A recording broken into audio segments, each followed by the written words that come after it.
Flamme jumelle, qui es-tu si tu n'es pas ta blessure d'abandon? Bonjour à tous et bienvenue sur ma chaîne Laetitia Pepita.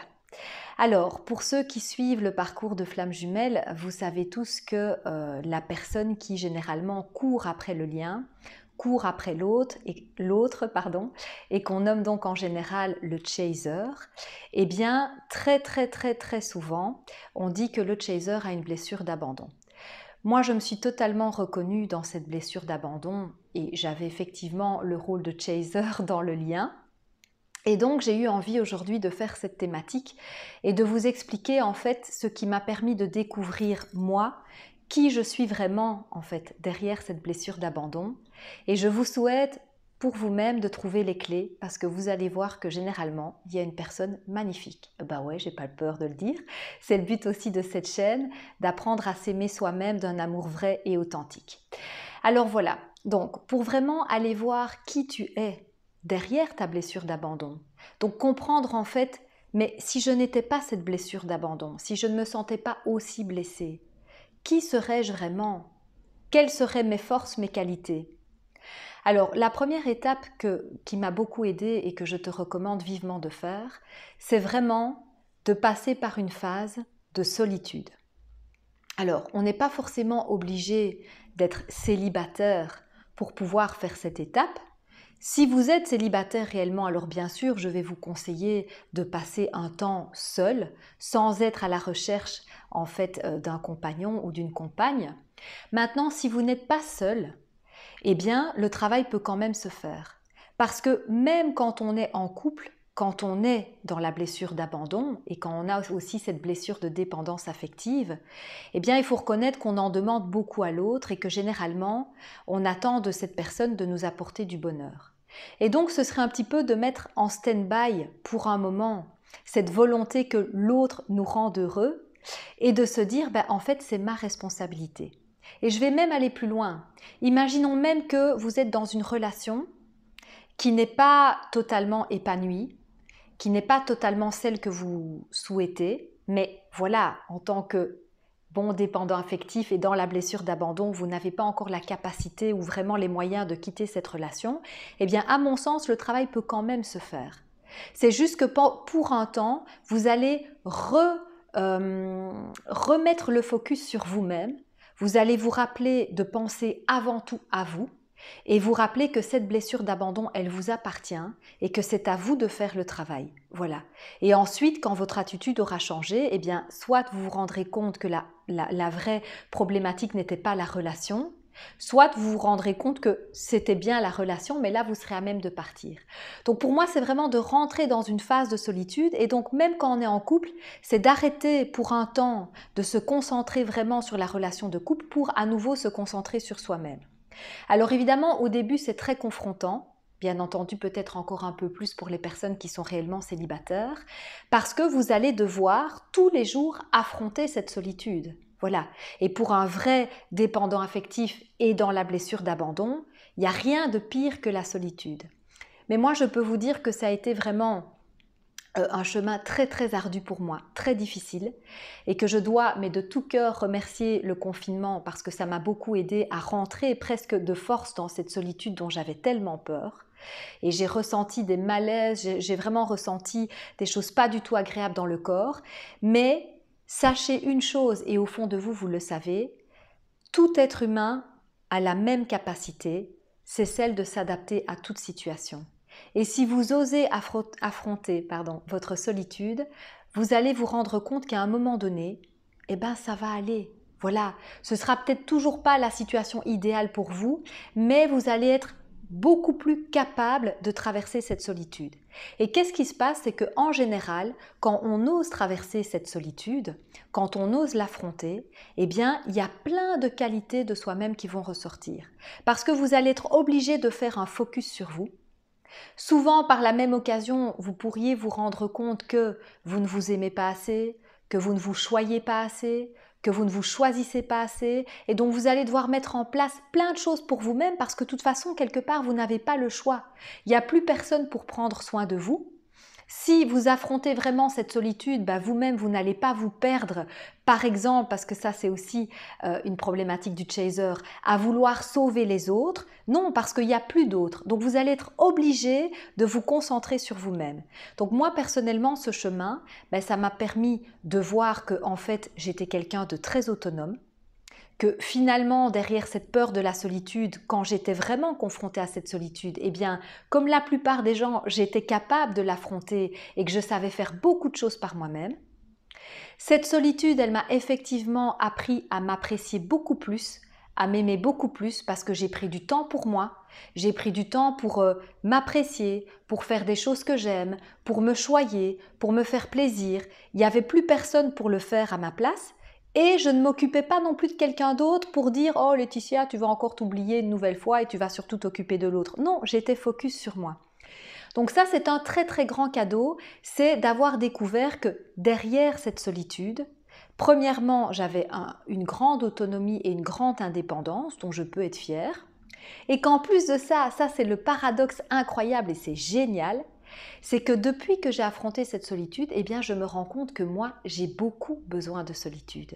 Et qu'en fait, j'en ai toujours eu beaucoup besoin. C'est juste que ma blessure d'abandon prenant toute la place, parce qu'une blessure, c'est une blessure. À un moment donné, même quand physiquement vous vous faites mal, il est possible que la blessure prenne toute la place. Parce que tant que la blessure, elle est là et que vous n'allez pas regarder pour la soigner, pour mettre un pansement, pour mettre de la crème, eh bien, il y a un moment où vous ne saurez plus rien faire d'autre que de vous concentrer sur cette blessure.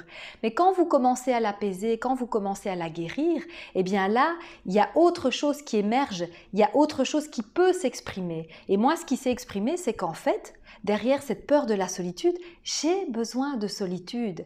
Et en fait, vous ne pouvez pas savoir le cadeau énorme, encore une fois, de ce confinement, parce que moi qui étais quelqu'un qui avait toujours besoin de sortir beaucoup, de voir des gens, effectivement de ne pas me confronter à ma solitude, eh bien maintenant, il arrive très régulièrement que j'ai besoin de tout un week-end rien que pour moi, qu'aujourd'hui je suis tout à fait capable de me dire « Laetitia, tu as été invitée à tel événement, mais en réalité cet événement il ne te convient qu'à moitié. Et maintenant que tu n'as plus peur d'affronter ta solitude, tu ne vas pas faire comme avant. Avant, qu'est-ce que tu aurais fait? L'événement ne te convient pas trop, mais c'est mieux d'y aller que de se retrouver face à soi-même. Alors j'y allais. Aujourd'hui, je me dis simplement, tu sais quoi, l'événement, il ne me plaît pas trop. Moi, je suis super bien avec moi-même, donc qu'est-ce que je vais faire? Je vais passer du temps avec moi-même. Je vais faire des vidéos, je vais faire quelque chose qui me plaît, je vais prendre soin de moi, de mes tenues, je vais faire du sport, je vais faire du yoga. Voilà, ça, c'est le miracle en fait. C'est vraiment le miracle. Et j'en profite aussi pour vous dire que, évidemment, ce qui est magnifique pour quelqu'un qui a la blessure d'abandon et qui donc généralement est dans de la dépendance affective, c'est qu'une fois que vous apprenez à être réellement seul et à être bien, je peux vous jurer que bien sûr que vous aurez encore envie d'avoir une relation amoureuse si vous êtes célibataire ou tout simplement d'avoir des relations d'amitié, mais plus jamais vous allez rentrer dans ces relations de la même façon. Parce que là maintenant, vous allez rentrer dans cette relation, peu importe qu'elle soit amicale ou amoureuse, avec un autre point de vue, c'est-à-dire que vous êtes bien seul. Si vous allez avec quelqu'un d'autre, c'est pour avoir du bonus. Et donc en fait, le fait d'affronter sa solitude vous donne une vraie liberté. C'est la liberté du choix. C'est que cette fois-ci, vous n'allez pas vous mettre en couple parce que vous n'arrivez pas à être seul, ou vous n'allez pas rester avec telle ou telle amitié qui finalement ne vous convient pas parce que vous n'avez pas envie d'être seul. Non, maintenant vous allez pouvoir faire des vrais choix et vous allez pouvoir vous dire à vous-même et à l'autre de vrais non. Non, finalement j'ai essayé avec toi cette relation amoureuse, mais tu sais quoi, ça ne me convient pas. Non, tu sais quoi, finalement cette amitié même de 5 ans, il y a des choses qui se sont passées qui ne me conviennent pas, tu sais quoi, je préfère rester seule. Et en fait, vraiment, cette capacité à rentrer dans sa solitude, ça vous donne une liberté énorme. Alors, l'autre point pour vraiment découvrir qui vous êtes derrière cette blessure d'abandon, très très important, c'est de sortir du rôle de la victime. Et là, je vous invite, c'est hyper connu, mais éventuellement, si vous ne l'avez plus lu depuis longtemps, à lire ou relire le livre de Lise Bourbeau sur les 5 blessures, parce que effectivement, elle en parle au niveau de la blessure d'abandon. Il y a quand même une tendance pour la personne abandonnique à se mettre dans le rôle de la victime, voire même à être en permanence dans la plainte. Et là, en fait, il va y avoir un vrai travail de reprendre sa responsabilité, de se dire « j'ai une responsabilité, c'est moi qui crée ma vie ». Et même si, comme chacun de nous, je dois apprendre à la vivre à travers une blessure, qui dans mon cas est la blessure d'abandon, eh bien je vais néanmoins apprendre à me responsabiliser. Et même si par exemple, je me rends compte que cette blessure me dépasse, que j'ai un trou dans le cœur énorme, que j'ai un manque, parce que c'est souvent ce qu'on ressent dans la blessure d'abandon, que vraiment j'ai cette impression de ne pas m'en sortir tout seul, il n'y a pas de souci. Mais prends ta responsabilité et va demander de l'aide. Ça aussi, c'est sortir du rôle de la victime. C'est pouvoir se dire « j'ai le choix, je ne suis pas bien, j'ai le droit de me dire que je suis tellement mal que je ne suis pas capable de me sortir tout seul de ça, je n'ai pas aujourd'hui en tout cas suffisamment de ressources, mais Laetitia m'a dit de sortir du rôle de la victime et donc d'aller demander de l'aide. Parce qu'il y a d'autres personnes qui sont passées par là où tu passes. Il y a d'autres personnes qui vont pouvoir te tendre une main, auxquelles même toi tu ne t'y attendras peut-être pas et qui vont pouvoir vraiment t'aider à bouger de cette position. Mais encore une fois, tout viendra quand même à la base de toi, de cette responsabilité de te dire « je ne suis pas une victime ». Pour tout défi ou toute difficulté, il y a des solutions. Et même celle de demander de l'aide, parce que c'est OK si je ne sais pas me sortir tout seul de cette situation, mais je dois demander de l'aide. Voilà. Donc la deuxième clé, c'est vraiment de reprendre sa responsabilité en main. Du coup, on arrive à la troisième clé, qui est en réalité, je lis mon petit copion, au cas où vous voyez un petit peu mes yeux partir dans tous les sens, mais donc, dans cette troisième clé, il y a vraiment le fait de reprendre son pouvoir. Et ça, c'est génial parce que si vous passez les 2 premières étapes, cette troisième étape, elle va se faire naturellement. C'est-à-dire qu'à partir du moment où tu as su traverser ta solitude, tu as su te rendre compte que tu es le maître de ta vie, tu es responsable de ta vie et que même si tu ne vas pas bien, c'est ta responsabilité de demander de l'aide, eh bien tout ça va déjà faire qu'à un moment donné, tu vas te sentir mieux. Et quand tu vas te sentir mieux, ce sera le moment où là, tu pourras réellement reprendre le pouvoir. Reprendre le pouvoir veut dire qu'à partir du moment où tu acceptes pleinement que tu es un être complet, que tu guéris de plus en plus ta part dépendante, ta blessure d'abandon, que tu as du pouvoir de créer ta vie, eh bien vraiment, tu vas sortir de plus en plus de cette blessure d'abandon et de cette tendance à la dépendance affective. Alors, il y a une autre clé super importante, je pense qu'on est à la 4e, c'est celle de te reconnecter spirituellement. Ça, pour moi, c'est super important.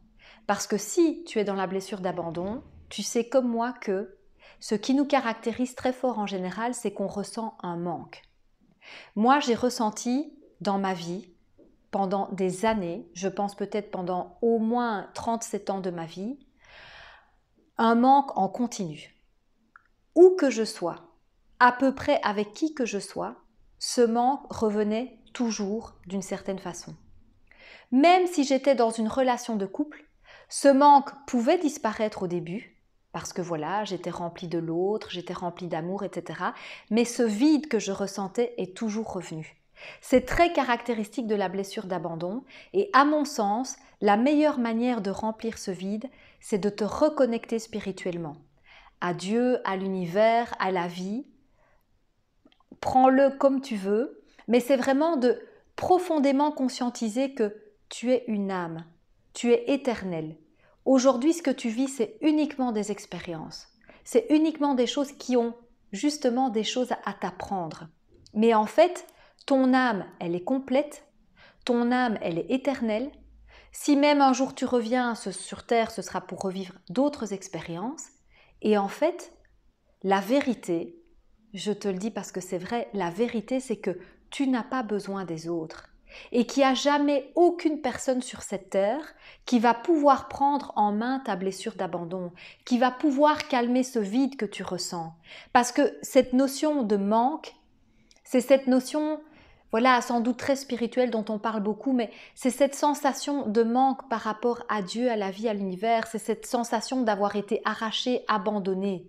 Voilà, cette sensation, elle est réelle, je veux dire par là, même si c'est l'ego qui crée ça ou le mental, toi aujourd'hui en tant qu'être humain, tu ressens cette blessure. Donc on ne peut pas faire comme si elle n'existait pas. Mais moi, ce que j'ai juste envie que tu comprennes, peu importe où tu sois sur ton chemin spirituel, c'est que quand tu vas te reconnecter à ce lien, quand tu auras la profonde sensation que tu es bien plus qu'un corps humain, que tu es une âme, que tu es déjà complète et que tu fais déjà partie d'un grand tout et que la vie ne t'oublie pas, tu comprendras que pour remplir ce vide que tu ressens, c'est le seul lien que tu dois absolument conserver toute ta vie. Les personnes, elles viendront, elles s'en iront. Si tu as de la chance, il y a des gens qui resteront toute ta vie autour de toi. Mais il est possible que ces gens partent et viennent.